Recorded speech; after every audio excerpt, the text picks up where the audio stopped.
আপনি কি জানেন এখনকার কৃত্রিম বুদ্ধিমত্তা বা এআই প্রযুক্তি ব্যবহার করে এমন সব ছবি বা ভিডিও তৈরি করা যাচ্ছে যা দেখতে একদম বাস্তব, অথচ এর মধ্যে লুকিয়ে আছে ভয়াবহ অপরাধ। যুক্তরাজ্যের ইন্টারনেট ওয়াচ ফাউন্ডেশন জানিয়েছে এআই এর সাহায্যে তৈরি শিশু যৌন নিপীড়নের ছবি বা ভিডিও ইন্টারনেটে দ্রুত ছড়িয়ে পড়ছে। এসব কন্টেন্টের মধ্যে অনেকগুলোই এমনভাবে তৈরি করা হচ্ছে যাতে তা বাস্তব নির্যাতনের ছবি বলেই মনে হয়।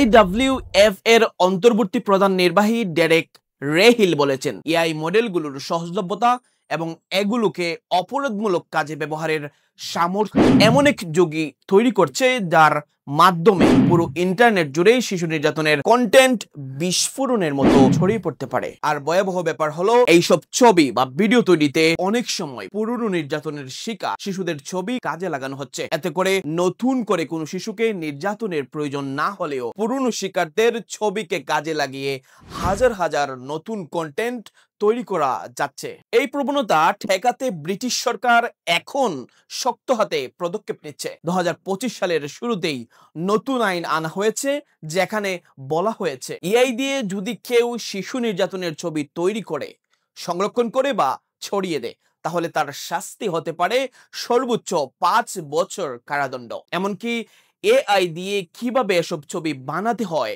এসব গাইডলাইন বা ম্যানুয়াল রাখাও অপরাধ হিসেবে বিবেচিত হবে, যার শাস্তি হতে পারে 3 বছরের কারাদণ্ড। হোম সেক্রেটারি ইভেট কুপার বলেছেন, শিশু নির্যাতন শুধু অফলাইনে নয়, অনলাইনেও ঠেকাতে হবে আমাদের।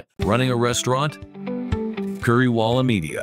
Let's make your food famous with stunning photos, mouth-watering videos, and scroll-stopping social media. বর্তমানে যুক্তরাজ্যের শিশু সুরক্ষা আইন অনুযায়ী শিশুদের অশ্লীল ছবি বা তার মতো করে তৈরি কোনো ছবি রাখা, তৈরি বা ছড়ানো সম্পূর্ণ নিষিদ্ধ। এই আইন আরো কঠোরভাবে প্রয়োগ করা হবে নতুন প্রযুক্তি ভিত্তিক অপরাধ রোধে। এই আইন শুধু যুক্তরাজ্যের জন্যই নয়, গোটা বিশ্বের জন্য একটি বার্তা। এআই যদি অপব্যবহারের হাতিয়ার হয়, তাহলে তার বিরুদ্ধে কঠোর ব্যবস্থা নেওয়া হবে। প্রযুক্তি যেমন সমাজ বদলে দিচ্ছে, তেমনি তা অপরাধীদের হাতেও বিপজ্জনক হয়ে উঠছে। তাই প্রযুক্তির ব্যবহার নিয়ে আমাদের সচেতনতা ও আইনের প্রয়োগ এখন আরো জরুরি।